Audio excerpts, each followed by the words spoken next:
Hi, it's Dr. Vicki Taylor from the White Pharmacy again, and I'm here with Sara, our pharmacist, and we are here in the pharmacy to talk about migraines. And we are both migraine sufferers. We have different types of migraines, so this is very personal to both of us, so we can talk both personally and professionally about this. Sara, do you want to tell me a bit about your migraines first?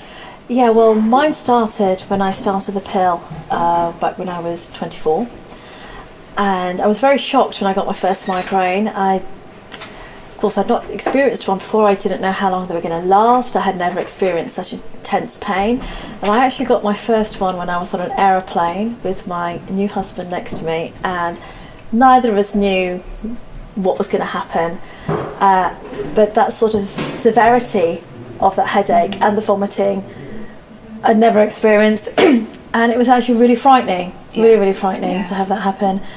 And the nature of my migraines have really changed over the last 25 years. And sometimes I go through periods where I get no migraines at all, they sort of recess, and sometimes I have a few years when I only get pain. Then there may be some years when I only got the vomiting, and there's some years when I got both. A big change happened not last December, so a year and a bit ago, and I experienced my first hemiplegic migraine. Oh gosh. I didn't, even though I'm a pharmacist, I had not actually met anyone with one, so no one had spoken to me about it before. And when I have a migraine, I become a bit like a zombie. My brain doesn't work. I can't. My cognition is definitely affected. And I was lying in bed thinking, I can't move my arm, I've lost all feeling in my left arm, and sort of being in my mid-40s and my arm doesn't work.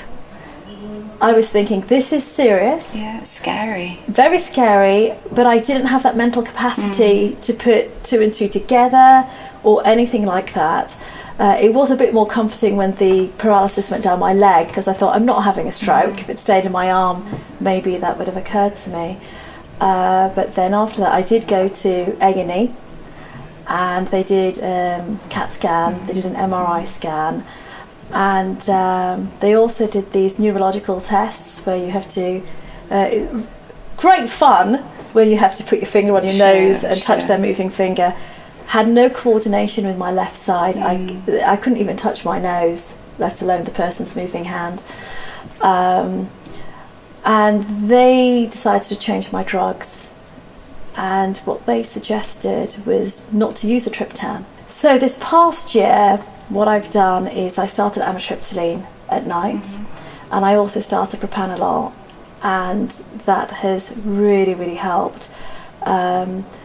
But the most important thing for me is it took about a year of controlling my migraines to take away that element of fear. Because I have hormonal migraines, so I get my migraine the day before my period starts. And of course I know when it's going to start, so the whole week beforehand I am petrified that I'm going to have it. But I wanted to show you something which I know you've not seen before. It's something that David, our CEO of the company, gifted to me, and I love it. Okay, so this is called a Migra cap, and you put it in the freezer. Right, okay. And then you put it over your head. You don't look terribly glamorous in it, but it actually just takes the edge off it. But I thought you might want to have a feel of what that's like. Okay. Oh, so it's like a wine cooler. Yes. Apparently. Yeah. So that just goes in the freezer. And then it's so comfortable. Cool your head it's down. Actually it is cooling, it is comfortable, it doesn't put any extra pressure on your head at all, because it is very stretchy. That seems like a really good idea.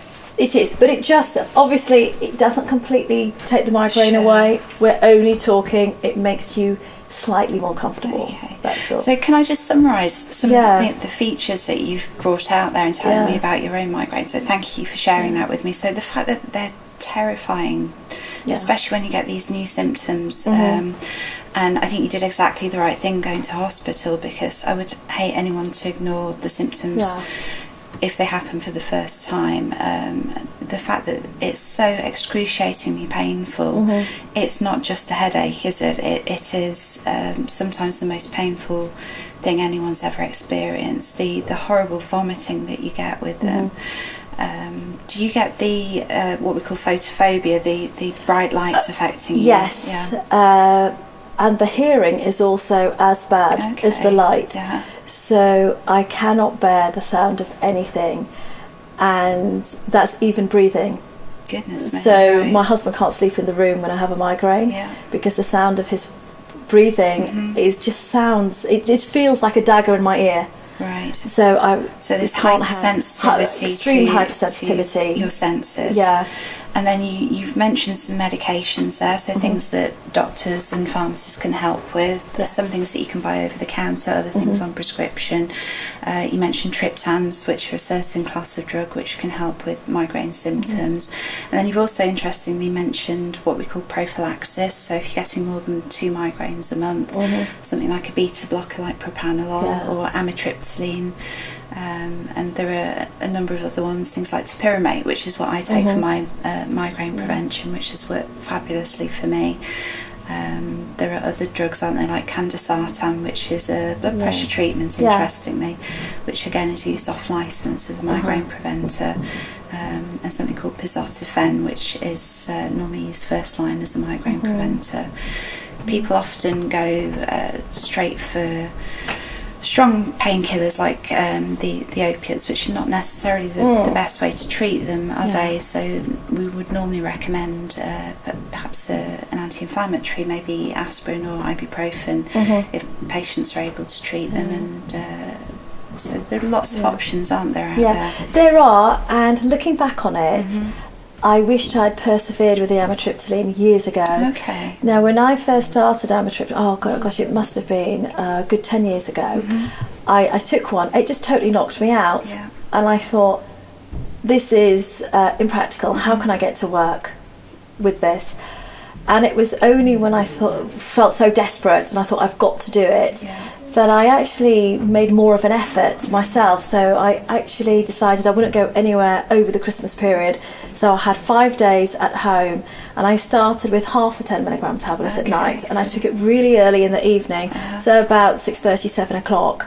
And that way, I mean, I was still tired, but then I just increased it by that half a tablet. And I have a pill splitter at home, and what I do is I really titrate my dose. So in the week when I'm having my period, I actually just take a little bit more. So I have 10s and 25s, and I slice them into bits, and then I just take a little bit more. And it doesn't affect my sleeping. I wished I had done that. I wished my doctor and my pharmacist had really encouraged me. So that's a really important point, isn't it? That if you're going on to preventative medication, to take your doctor and pharmacist's advice and persevere through those early days when you might get side effects from medication. Yeah, and I would just say that to everyone, is that amitriptyline is a really good drug for me, and if you give it the time it needs and just be sensible about it and increase very, very gradually, it's taken away my fear, and that is almost more important than the migraines. Yeah, that's brilliant. Thank you so much for talking to me, Sara. That's been brilliant. Thank you.